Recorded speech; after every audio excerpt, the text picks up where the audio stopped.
Welcome to Cox OC Connection. I'm Lacy Kelly and this is Civic Connection.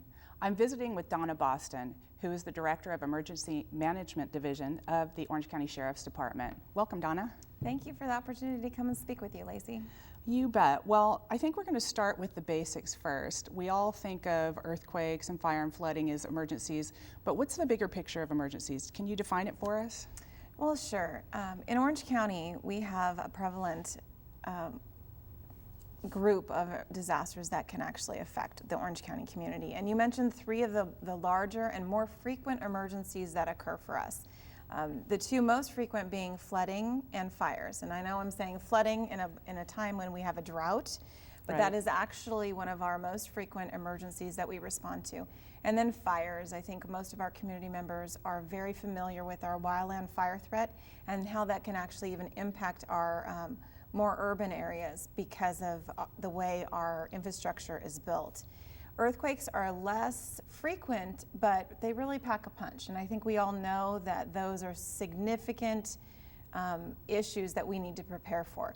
And we like to say that if you prepare for an earthquake, you will ultimately be prepared with the host of other things that can actually occur. That's good to know. And the reason for that is earthquakes have cascading effects, right? So if I tell you, you should be prepared for a power outage, if you're preparing for an earthquake, you will also be prepared for a power outage because that's what's going to happen. So, you know, power outages, hazardous materials, and transportation accident. I mean, we have an airport in our community. Those are all aspects that we need to be prepared for in our community.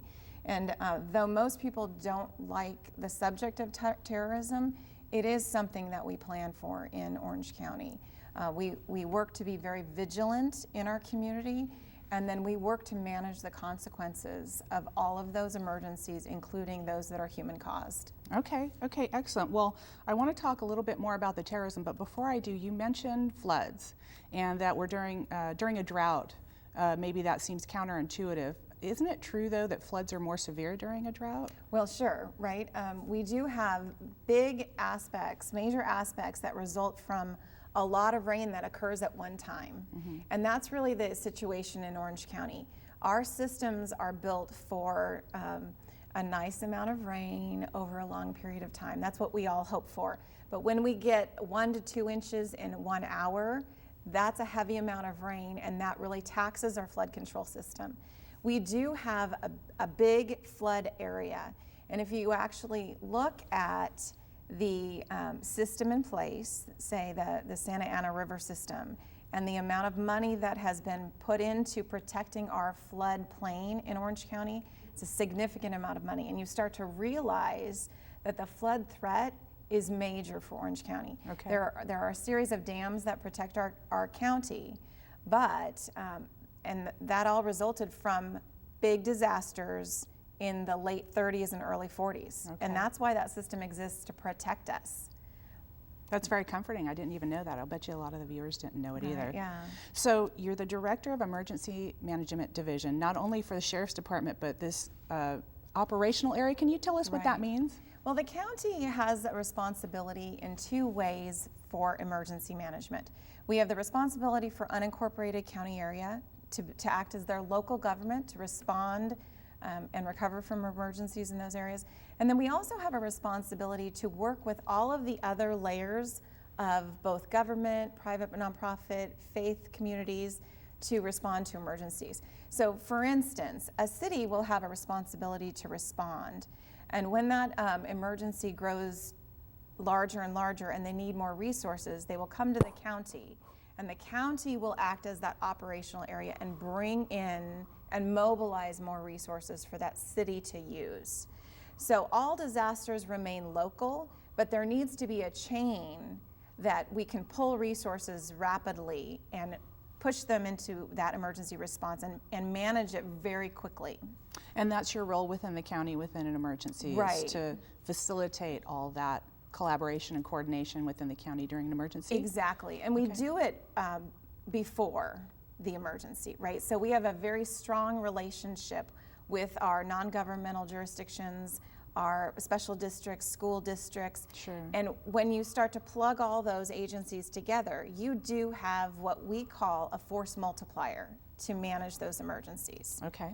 Okay. But there's a good reason for the existence of that. And it is because we have a really high population, right? So we have a lot of people that can be affected.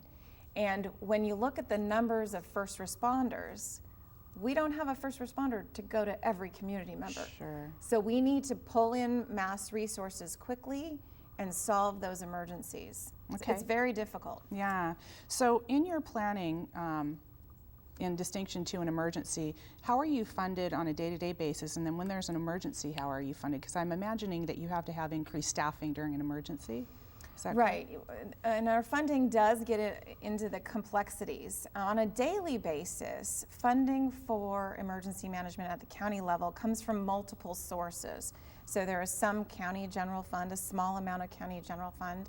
There are Homeland Security grants through the federal government. There are emergency management preparedness grants. And then we also have some nuclear money coming in from the San Onofre Nuclear Generating Station. And all of that works together to support the entire group of emergency managers that work on a daily basis to plan for and manage disasters. Okay. But during an active disaster, depending on the size, if we reach past a very large threshold, we may have access to federal dollars for reimbursements. Like through FEMA and stuff? Right. Okay. But in Orange County, those thresholds are high because of our population, and it's a per capita basis that it's based on. I see. So we have to have a lot of damage in order to be able to be eligible for that federal money. Interesting. That's fascinating. Right. You mentioned Homeland Security. Our sheriff has had an esteemed career related to that. And it's becoming more and more in people's faces, the dangers of terrorist threats and active shooters. Can you talk a little bit about what your department is doing to help Orange County be prepared for those incidences? Well, we're working very hard on the terrorism issue. We do a lot of work in the intelligence community, but we also do a lot of work to get people to be aware of the potential for a terrorism incident. And one of the campaigns that is pushed out through public safety agencies in Orange County is the See Something, Say Something campaign, so that we are letting community members that know that it's up to all of us to keep our communities safe. If you see something out of place, you need to say something. You need to call the authorities. You can call 911 or call the business line of a local police department and report that suspicious activity.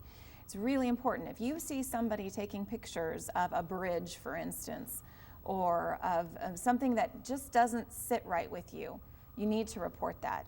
And so that's our campaign, See Something, Say Something. Can you share what happens after you report it? What do they do? The initial officer will take that report, and then it will go in a routed way to reach people that will actually investigate that tip or lead. Okay. And they're experts in that field. We're strongly connected with the federal agencies that do lead in this area, and so it's really important for that community member to feel like they should report it. That's where we can really make a difference. Right, right. It's a little intimidating because I'm what I would call an infrastructure geek, and I like to take pictures of infrastructure, believe it or not, so I'll be careful. I'll be careful. So you have this huge region you have to plan for. How do you even start on the process of planning for an emergency in this region? Well, the wonderful thing is that in Orange County, emergency management has existed for quite a while. And so, when you have had a focus on this area for 30 years, there's a lot of work that's already been done. And you keep it going through that ongoing collaboration and communication with other agencies. The most important thing that we do in California, though, is we learn from past emergencies. Meaning that we analyze every single emergency and then we implement solutions based on what we learned in that prior emergency. So for instance, Superstorm Sandy. We learned and looked at that response and then have added things into our emergency plans to help us negotiate those complexities, right? A huge area that we're developing on right now is planning for people with disabilities, access and functional needs. And that largely came out of Hurricane Katrina, right? Mm-hmm. Where we are working with people with disabilities, their advocacy groups, and other special interest groups to bring them into our planning and have them help us guide our emergency plan so we're doing the right thing with them in mind, right? Because usually these people are very self-sufficient on a daily basis, but if they don't have the access to power, for instance, then they may not be able to keep their medicines cool. Now, Right. we can help with that, right? As long as we can forecast that and work through that piece. Got it. So as an example of that, then you go down towards the beach, Dana Point, or a number of different places, and you see the sign that says tsunami. It talks about a tsunami. So that must be one of those instances where you've Sure. learned from another area. Absolutely.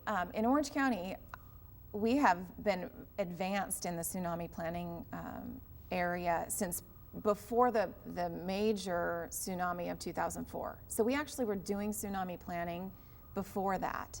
But that tsunami, unfortunate as it was, it allowed us to mainstream that out to the community. And so in Orange County, we have every coastal jurisdiction is tsunami ready, which is an accreditation by the Weather Service. And it means that we have to post our signs, we have to show people where the evacuation routes are, and do awareness campaigns for them. Okay. Well, this has been fascinating. I want to thank you for spending time with us today, and we appreciate so much the work that you're doing. That's it for Civic Connection. We'll see you next time.